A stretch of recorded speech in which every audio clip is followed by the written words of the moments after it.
आत्मा महान कैसे बन जाएगी? आत्मा तो सबकी आत्मा ही है, उसमें कोई ऊंचा नीचा थोड़े ही होता है। किसी को हम कह देते हैं महात्मा, किसी को हम कहते हैं दुष्ट आत्मा, किसी को हम कहते हैं धर्मात्मा, किसी को कहते हैं पुण्यात्मा, किसी को बोलते हैं पाप आत्मा। आत्मा तो आत्मा ही होती है, उसमें तो कोई परिवर्तन होता ही नहीं, सभी आत्माएं एक होती हैं। फिर ये टाइटल क्यों दिए जाते हैं? ये अंतःकरण की स्थिति के अनुसार ये टाइटल दे दिए जाते हैं, आत्मा के ऊपर थोप दिए जाते हैं। जिसका अंतःकरण महान है, जो त्याग कर देना चाहता है दूसरे के लिए, वो व्यक्ति महान है। तो इसलिए यहाँ श्री राम को क्या बोला? महात्मानम सत्य पराक्रमम। सच्चा पराक्रम है, माने सत्य के लिए पराक्रम है। नहीं तो कभी कभी असत चीज़ों को जोड़ने के लिए भी हम पराक्रमी होते हैं। असत मतलब जो विनाशशील चीज़ें हैं, उनको इकट्ठा करने में जिसके अंदर पराक्रम है, तो वो पराक्रम तो है, लेकिन वो असत्य पराक्रम है। माने असत वस्तुओं को इकट्ठा कर रहा है, और मृत्यु एक झटके में राजा से रंक बना देगी। और जो सत्य चीज़ों को इकट्ठा करने में पराक्रमी है, वो महात्मा है। माने जिनको मौत भी, जिनको छीन नहीं सकती है जिन वस्तुओं को। तो यहाँ राम ने ऐसी संपदा इकट्ठी की है, उनके अंदर धी है, धृति है, गंभीरता है, नैतिकता है, त्याग है, बलिदान है, पिता की आज्ञा पालन करने का सामर्थ्य है, अपने कर्तव्य पालन का, स्वधर्म का पालन करने का सामर्थ्य है, अपने भाइयों के लिए सर्वस्व लुटा देने का उनके पास इतना बड़ा दिल है। बोलते हैं ना भाई, इसका तो इतना उदार दिल है। तो क्षुद्र हृदय वाले नहीं है राम, इसलिए राम के लिए यहाँ पर कहा सत्य पराक्रमम। महात्मानम रामम सत्य पराक्रमम भ्रातरम अयाचत। उन्होंने याचना की, गत्वा, वहाँ जा कर के, चित्रकूट में जा कर के। और इनका भाव भी बहुत ऊंचा है, भरत जी का भी, और राम भी बड़े महात्मा हैं। तो इन्होंने कहा कि भैया आप वापस चलो। त्वमेव राजा धर्मज्ञ, हे धर्मज्ञ, हे धर्म के मर्म को जानने वाले। धर्म क्या है? धर्म वो शक्ति है जिसने इस सारी पृथ्वी को और सारे ब्रह्मांड को धारण किया हुआ है। ये संसार ऐसे नहीं चल रहा है, सत्य नियमों के ऊपर चल रहा है, एक न्याय व्यवस्था के ऊपर चल रहा है। हमने तो धर्म को भी ऐसा बना दिया है कि कुछ कहते हैं कि पुराण को पढ़ना धर्म है, कुछ कह रहे हैं कुरान को पढ़ना, कुछ बाइबल को पढ़ना धर्म बताते हैं, कुछ वेद रामायण गीता को पढ़ना धर्म बताते हैं। और फिर अपने अपने एक वो खड़े करके महापुरुष को फिर झगड़ा करते रहते हैं। महापुरुषों ने कभी झगड़ा नहीं किया। जिन्होंने सत्य को प्राप्त किया, एक ही सत्य को बोला उन्होंने। महावीर ने भी उसी सत्य को बोला। महावीर ने कहा धर्म का मतलब क्या है? उन्होंने कहा केवली हो जाना। वहाँ केवली शब्द का प्रयोग किया। वो कहते हैं आत्मा पहले से ही महान ही है, उसमें जो मिक्सअप कर दिया है उस कचरे को हटा दो, आप उससे केवल हो जाओ। वो योग की बात नहीं करते हैं वहाँ पर, वो अयोग की बात करते हैं। अयोग का मतलब है जो कचरे का योग हो गया था उसको हटा दो, केवली हो जाओ। योग दर्शन भी उसी की बात करता है, केवली, कैवल्य। पूरा एक चैप्टर का नाम ही कैवल्य पाद है। कहाँ झगड़ा है? लेकिन जो भगवान महावीर को मानने वाले हैं और जो महर्षि पतंजलि को मानने वाले हैं, वो आपस में झगड़ा करते हैं। वो कहते हैं हमारे वाले गुरुजी ने बिल्कुल अच्छा रास्ता दिखाया है, वो कहते हैं नहीं आप वाले में ये दोष है, हमारे वाले गुरुजी ने ज़्यादा अच्छा बताया है।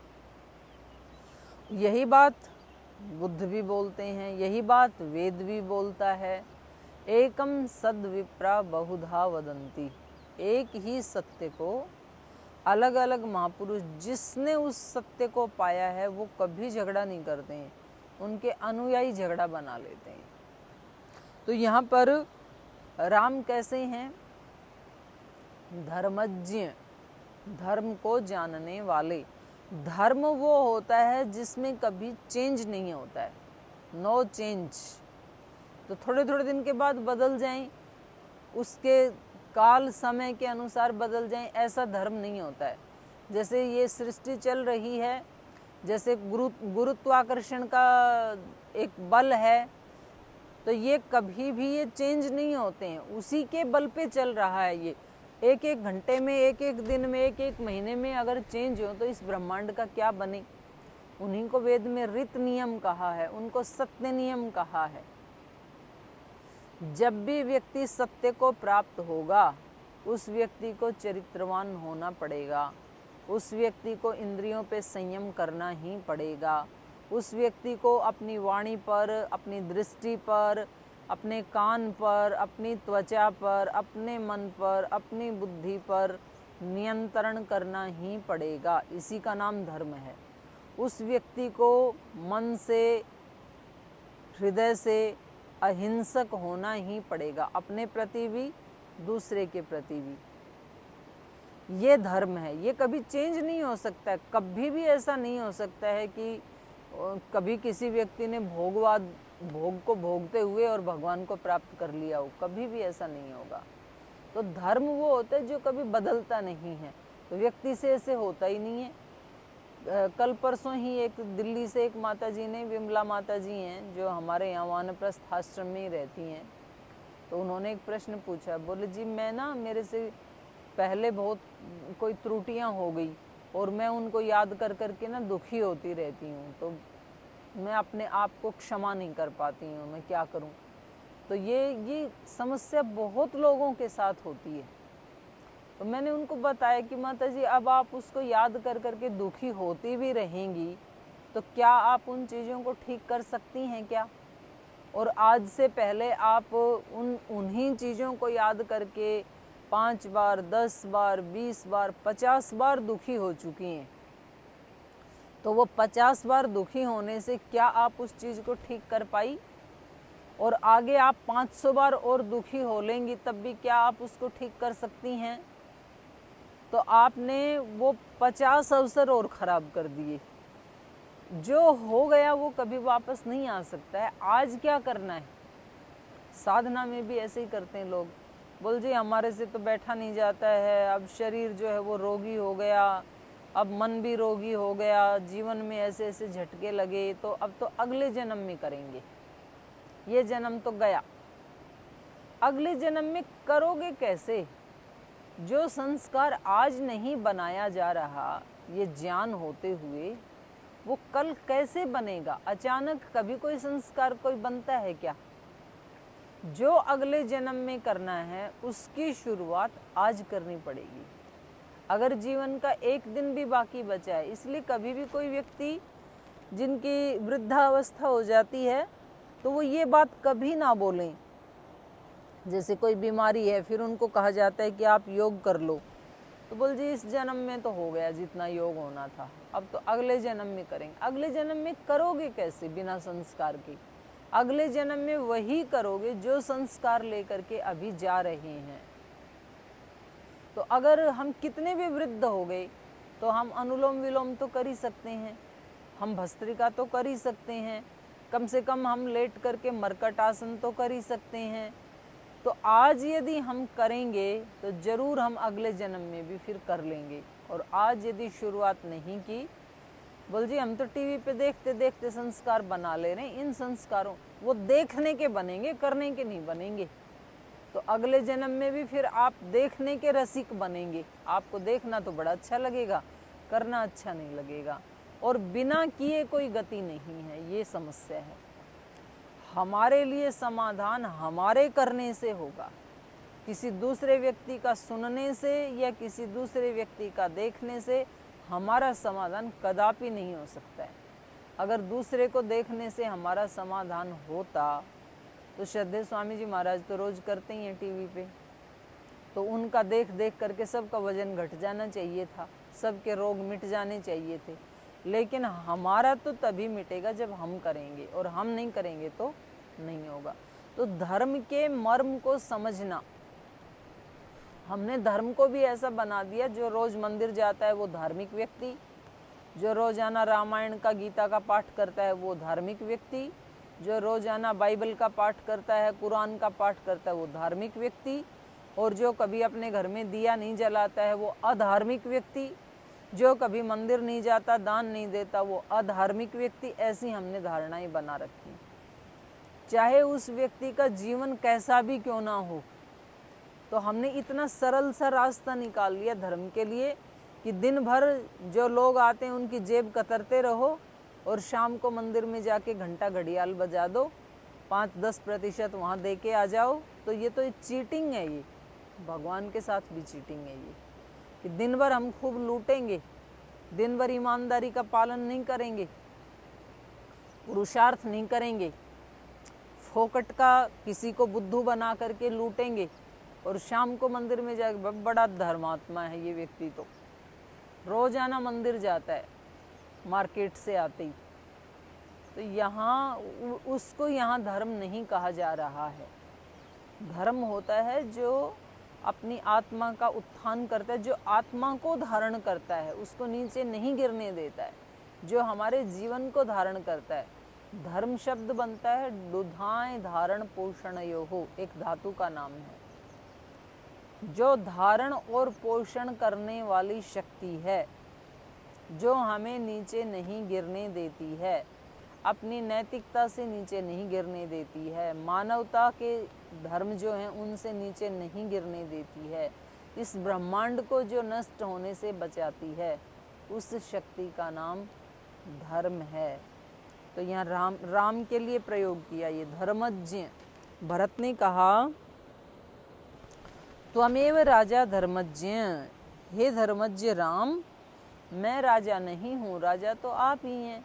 क्योंकि धर्म क्या कहता है कि पहले बड़े भाई को राज्य के ऊपर आसीन होने का हक है, यही धर्म कहता है, और वो भी फिर इतने योग्य हैं। तो आपके होते हुए मैं कैसे राजा बन सकता हूँ, श्री राम के होते हुए भरत कैसे राजा बन सकता है। त्वमेव राजा धर्मज्ञ इति रामम वच अब्रवीत, ऐसा वचन राम को भरत जी ने बोला।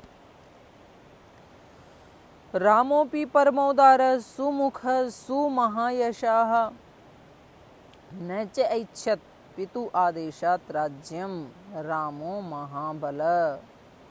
पादुके च अस्य राज्याय न्यासं दत्त्वा पुनः पुनः निवर्तयामास ततो भरतं भरताग्रजः। भरताग्रजः राम अपि, भरत के जो अग्रज हैं अर्थात श्री राम, भरताग्रजः रामो अपि परमो उदार है, वो भी बड़े परम उदार हैं। नहीं तो व्यक्ति क्या करता है, व्यक्ति किसी चीज को बोले मुझे नहीं चाहिए, नहीं चाहिए ऐसे बोल के उसको छोड़ तो देता है, लेकिन मन में इच्छा होती है कि अब मेरे को कोई मनाए कि नहीं ले लो ना, और जब 2-4 बार कोई कहेगा तो फिर ले लेंगे। ऐसा भी व्यक्ति का रूठने का स्वभाव होता है।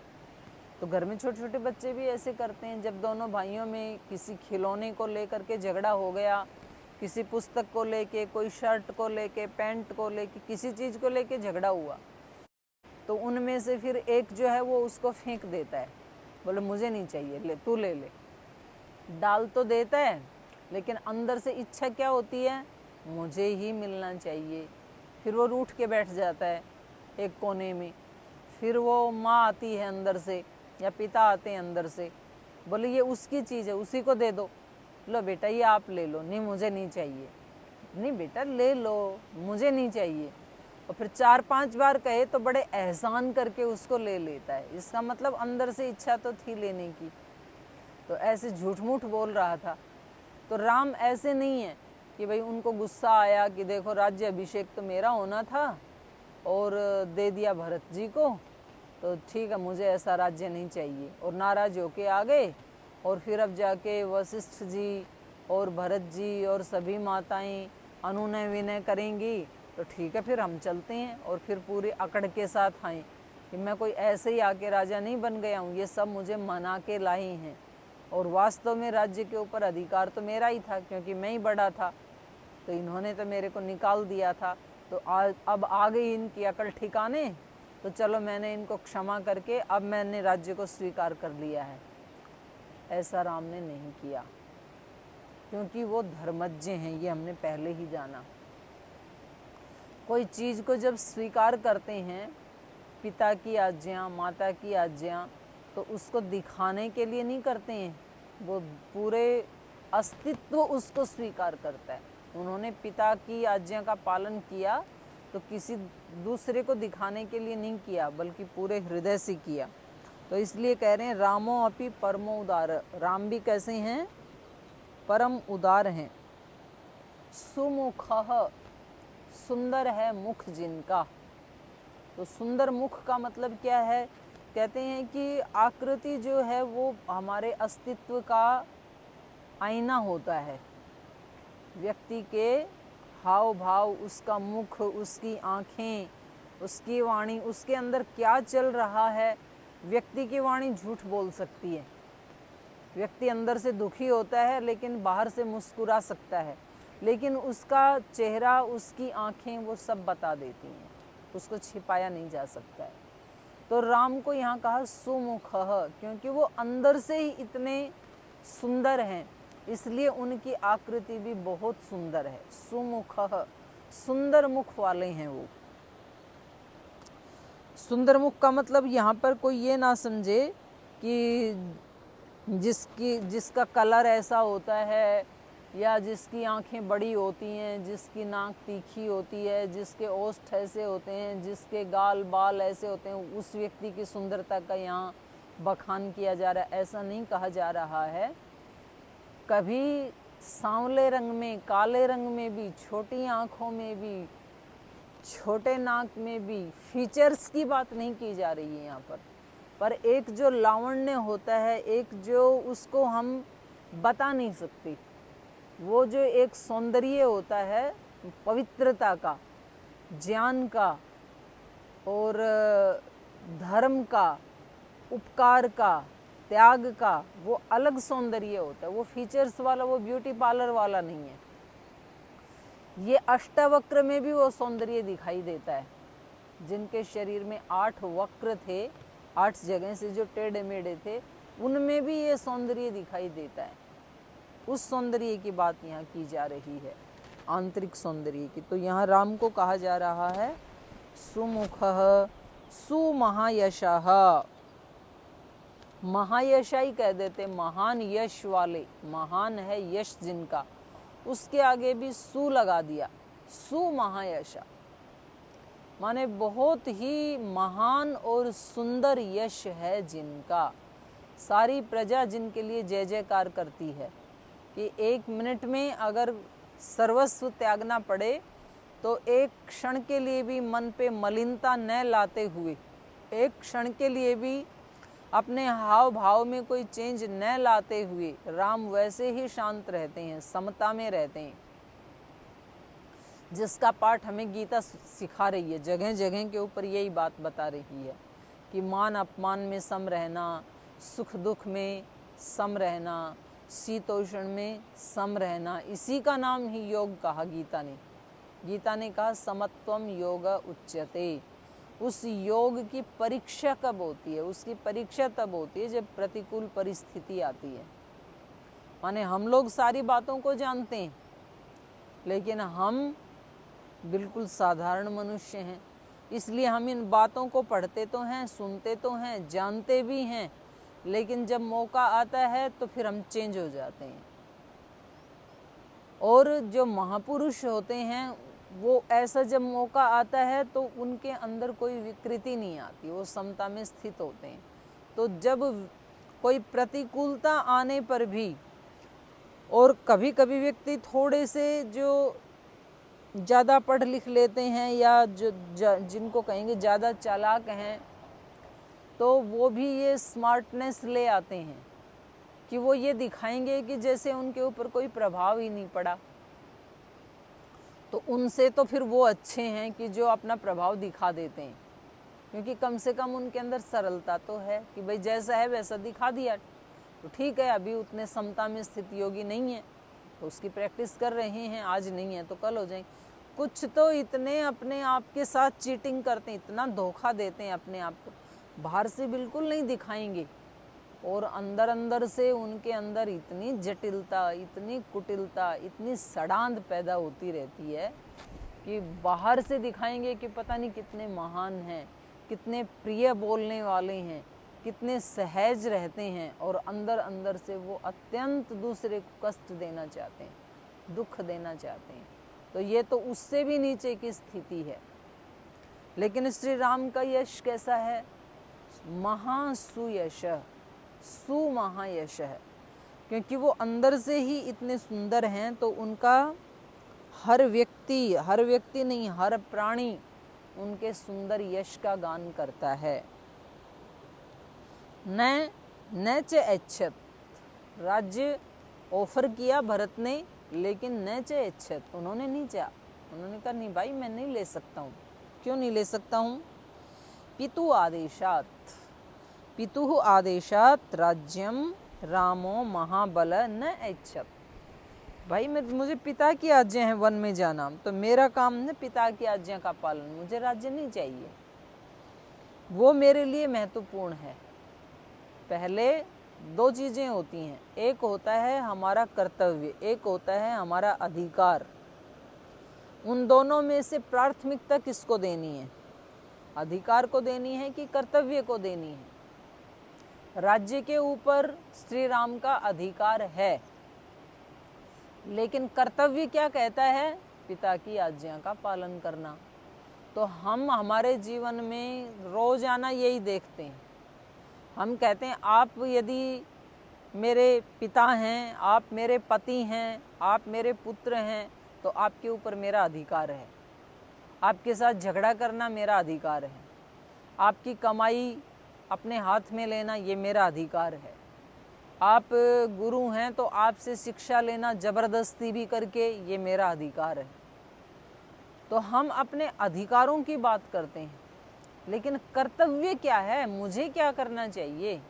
ये तो माता पिता हैं, इन्होंने तो मेरे साथ ठीक नहीं किया, मेरा जो अधिकार था संपत्ति के ऊपर वो मुझे नहीं दिया, लेकिन मेरा कर्तव्य क्या है? मुझे क्या करना चाहिए? हम कहते हैं भी कर्तव्य का पालन तो तब किया जाए जब पहले ये करते अपने वाले का। ये तो मेरा अधिकार है, इन्होंने नहीं दिया राजी राजी, तो मैं छीन के लूँगा, मैं झगड़ा करके लूँगा। शिष्य कहता है कि यहाँ आश्रम में रहते हुए गुरु के ऊपर मेरा अधिकार है, जितना वो दूसरे को टाइम देते हैं, जितना वो दूसरों से प्रीति करते हैं, जितना वो दूसरों से एक उदारता का भाव अपनाते हैं, उतना मेरा भी अधिकार है, मुझे भी मिलना चाहिए। उन्होंने तो नहीं दिया। अब मेरा कर्तव्य क्या है? मुझे क्या करना है? पति पत्नी में रोजाना इसी बात को लेके झगड़ा होता है। वो कहती हैं आप मेरे पति हैं तो आप कहाँ जाते हैं, कब वापस आते हैं, किसके साथ रहते हैं, ये सब मेरा अधिकार है, ये सब जानना। और वो कहता है कि अधिकार तो है, पर तेरा कोई कर्तव्य भी तो होगा कि जब पति काम से घर आता है तो उसको पानी देना और उसका हाल चाल प्रीति पूर्वक पूछना। बोले वो बाद में देखेंगे कर्तव्य वाली बात। तो यहाँ पर श्री राम का चरित्र ये बता रहा है कि वो अधिकार को पीछे रखते हैं, कर्तव्य को सामने रखते हैं। अगर हम सब थोड़ा सा भी श्री राम के आचरण से थोड़ा सा भी अगर सीख पाएं, हम यदि अपने कर्तव्य को प्राथमिकता देने लगें कि मुझे अपना कर्तव्य नहीं छोड़ना है। तो कई बार हमने वो बिच्छू और साधु वाली कहानी भी सुनाई है कि वो पानी में बहते हुए बिच्छू जा रहा था, इधर नदी के किनारे साधु खड़ा है, वो बार बार उसको बचाना चाहते हैं, बिच्छू बार बार उसको डंक मार रहा है। तो किसी ने कहा कि महाराज ये तो दुष्ट योनि है, ये अपना स्वभाव छोड़ेगा नहीं, काटना क्यों बचा रहे हैं आप इसको? तो बोले इतने छोटा सा जीव भी जब अपने स्वभाव को नहीं छोड़ रहा है, तो मैं एक इतना बड़ा योगी होकर के, धर्मात्मा होकर के अपने स्वभाव को क्यों छोड़ूं? मेरा स्वभाव है बचाना जीवों को, ये अपना काम कर रहा है, मैं अपना काम कर रहा हूँ। तो हमें जब कभी कोई ऐसा जीवन में प्रसंग आता है कि भाई इस व्यक्ति ने तो गलती कर दी, इनको ऐसा नहीं करना चाहिए था, अब मेरा क्या कर्तव्य है? मुझे ईंट का जवाब पत्थर से देना है या मुझे अपने धर्म को नहीं छोड़ना है। तो अगर हमने रामायण पढ़ी है और उस पर थोड़ा सा भी हमारा विश्वास है या थोड़ी भी राम के चरित्र के ऊपर हमारी प्रीति है या श्री राम के प्रति हमारी भक्ति है थोड़ी सी भी, तो हम कर्तव्य को आगे रखेंगे। क्योंकि श्री राम ने क्या कहा, पितु आदेशात राज्यम न च इच्छत। पिता का आदेश है भाई, मैं राज्य को स्वीकार नहीं कर सकता हूँ। मेरे लिए पहले पिता की आज्ञा का पालन करना ये मेरा कर्तव्य है।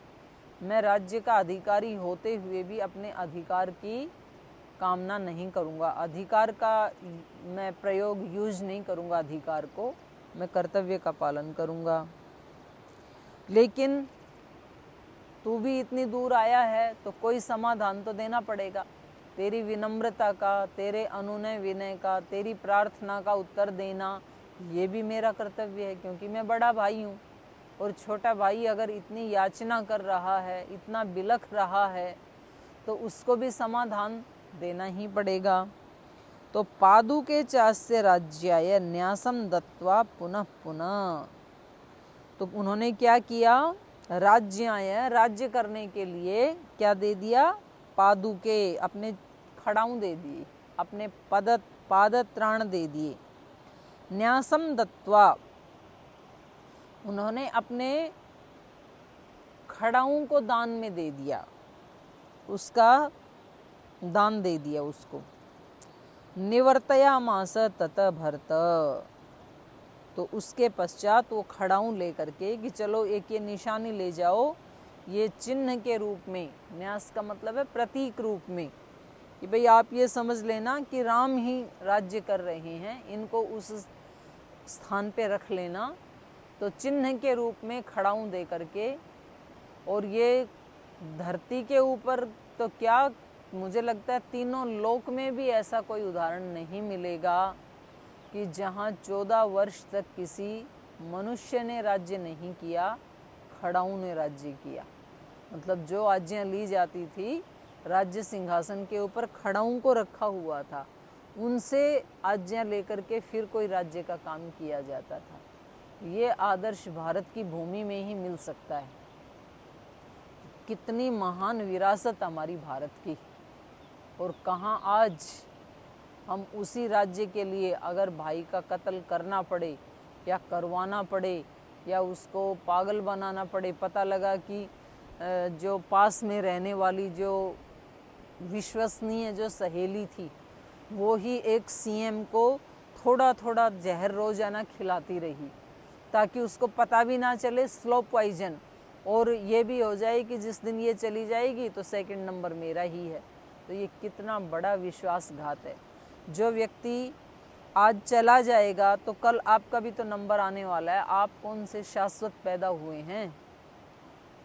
तो उस नश्वर राज्य के लिए, उस नश्वर उपलब्धि के लिए इस प्रकार की चीटिंग करना, ये हमारे धर्म के अनुरूप नहीं है, ये रामायण के अनुरूप नहीं है। तो ये बड़ा सुंदर और प्रेरणाप्रद प्रसंग यहाँ पे चल रहा है। इसकी शेष चर्चा हम कल करेंगे। आज के पाठ को यहीं विराम देते हैं।